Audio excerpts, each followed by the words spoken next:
Aujourd'hui tous les phares sont automatisés, principalement pour la navigation de plaisance. Les GPS et autres instruments de navigation satellite sont dorénavant sur tous les navires professionnels ou plaisance.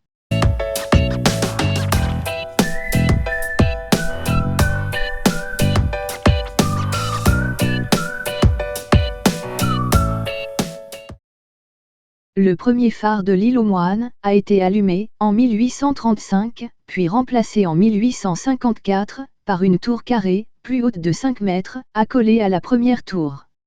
Détruit le 4 août 1944, il est reconstruit en 1949, avec une hauteur de 20 mètres, et rallumé en juillet 1952. Dès 1957, il utilise l'énergie éolienne pour son alimentation électrique. L'aérogénérateur est le plus puissant en service dans un phare en France. Il était l'un des derniers phares français en mer gardée et est devenu automatisé en août 2007.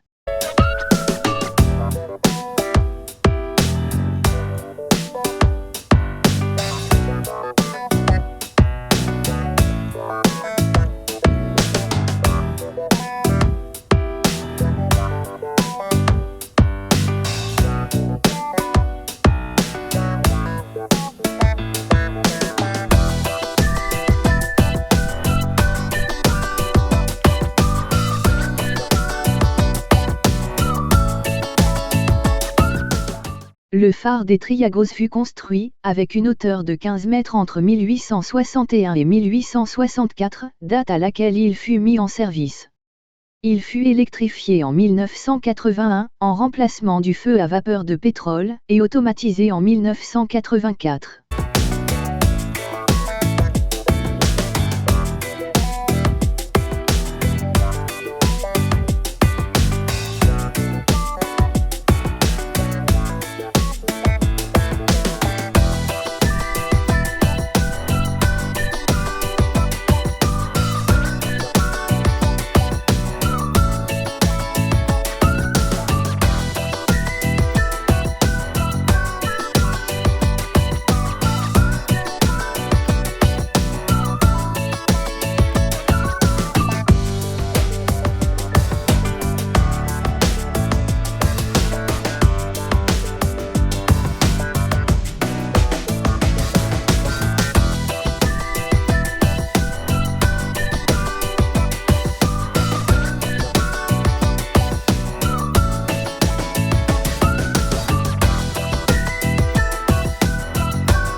Le premier phare de Ploumanac date de 1860.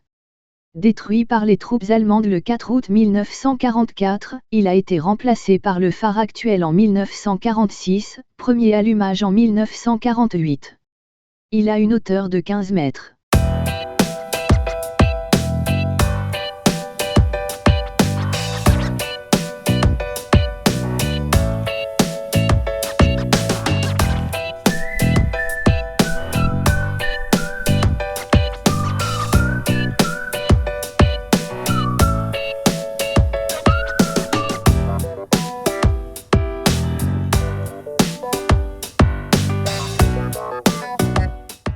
Le phare de Kerjan à Loannec a été construit en 1859. Il a une hauteur de 15 mètres.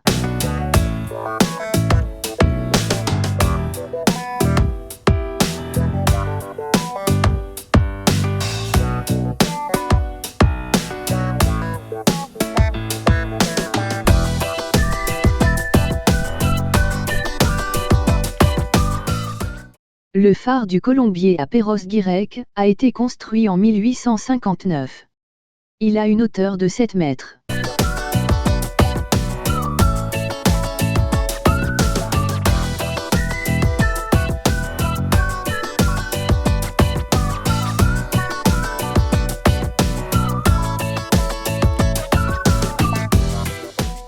La construction du phare de Kerprijan a débuté en 1859, pour une mise en service en 1860. Il a une hauteur de 14 mètres.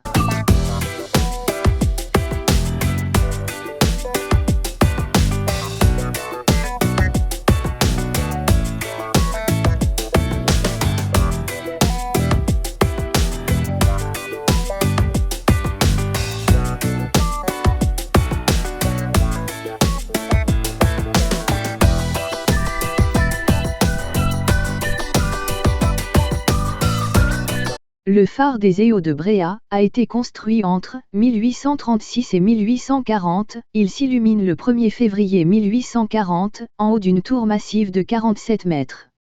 En août 1944, les Allemands font sauter le haut de la tour à la dynamite, 15 mètres de phare disparaissent dans les vagues, mais la tour est vite reconstruite et surélevée d'un étage pour atteindre les 57 mètres.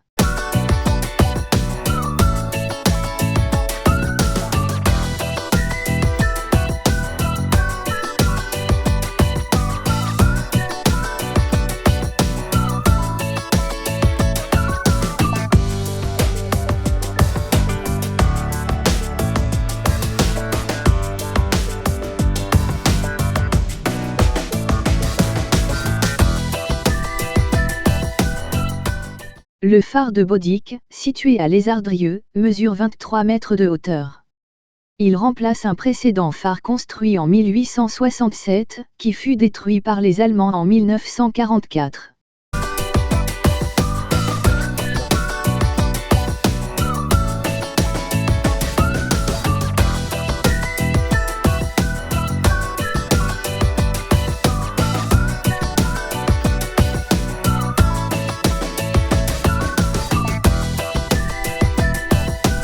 Le phare des Roches d'Ouvre est un phare situé en mer, sur le plateau des Roches d'Ouvre, entre les îles de Bréhat et Guernesey. Il est situé à 17 000, soit environ 30 km, au nord-est de l'île de Bréhat, commune à laquelle le plateau éponyme est rattaché, et à un peu plus de 20 000, soit une quarantaine de kilomètres, au sud de l'île de Guernesey. Il est érigé sur un plateau rocheux, d'une douzaine d'îlots, très dangereux pour la navigation, entièrement recouvert par la haute mer, et encerclé par de forts courants. Haut de 57 mètres, le phare des Roches d'Ouvre sera le phare jumeau de la grande tour métallique, érigée sur l'île d'Amédée, en Nouvelle-Calédonie. Il est d'abord monté à Paris sur le Champ de Mars, puis démonté et transporté en caisses, plus de 1300 caisses, jusqu'à l'île de Bréhat, avant d'être acheminé progressivement, jusqu'aux Roches d'Ouvre, et remonté à son emplacement définitif. Après la Seconde Guerre mondiale, André Lebras, ingénieur de Lézardrieux, est chargé de reconstruire les phares du secteur.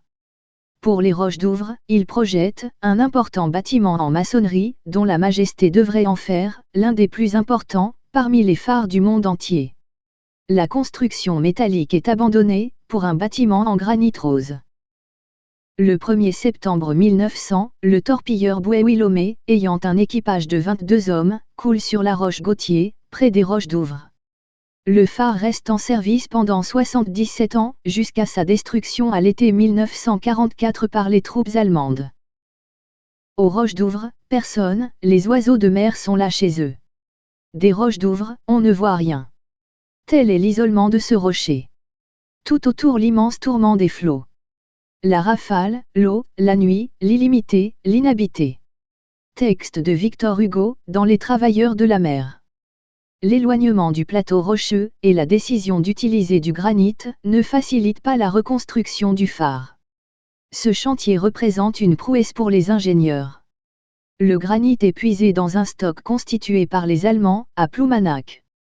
Les pierres sont taillées, puis numérotées sur le continent, avant d'être envoyées sur le chantier. Elles sont ensuite assemblées pour former l'un des phares les plus imposants de France. Par beau temps, il faut au moins 3 heures pour se rendre aux Roches d'Ouvre. Si la mer est mauvaise, le temps de trajet peut facilement doubler. Pour la reconstruction du phare, il n'est donc pas question de transporter le personnel tous les jours, du continent aux Roches d'Ouvre, la cinquantaine d'ouvriers employés sur le chantier, est logée à bord d'un navire. Les travaux auront duré 7 ans, avec plus de 11 000 tonnes de matériaux, acheminés et plusieurs centaines d'ouvriers, ayant participé au chantier. Il sera le dernier phare en mer, construit sur les côtes françaises. Le phare des Roches d'Ouvre a été automatisé en 2000.